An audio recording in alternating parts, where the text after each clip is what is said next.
ว้าวว้าวให้หัวกับหัวเนาะป้าตัวหาเห่าพี่น้องเห่าบ่มีเฮามีมินได้ บ่มีเห่ามีเม่นหาผมงอกสิป้ามิงได้จะเป็นยังมากอกใส่หัวเรานะป้าเห็ดไปแนวบนแนวเลยโอ้โอ้ยหัวไปเท่านี่ก็ได้สบายสบายดีสบายดีเนาะเอาเขาถามได้โลเท่าไรตะอึงวะเอาโลยังอีกเลยอึงหันโลเท่าไรวะ200,000วะบอเจ้านั่นเขาวะฮะ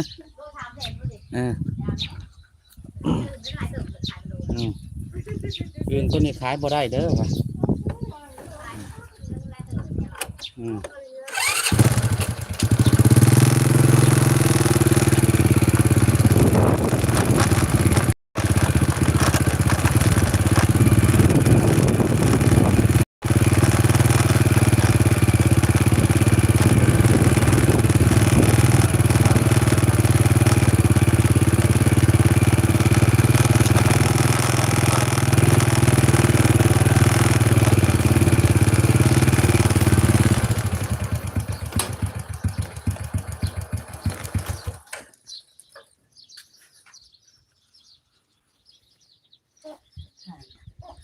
เดี๋ยวยังไปเท่า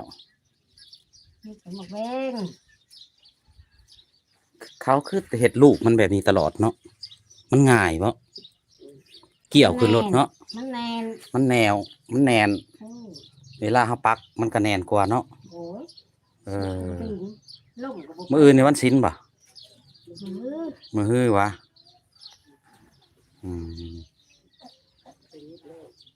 ซบใส่ให้ละทักรถมันป่ะ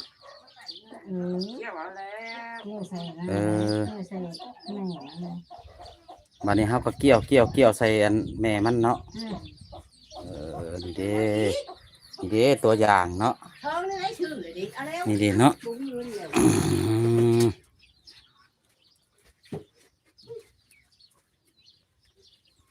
เกี่ยวจักหอบ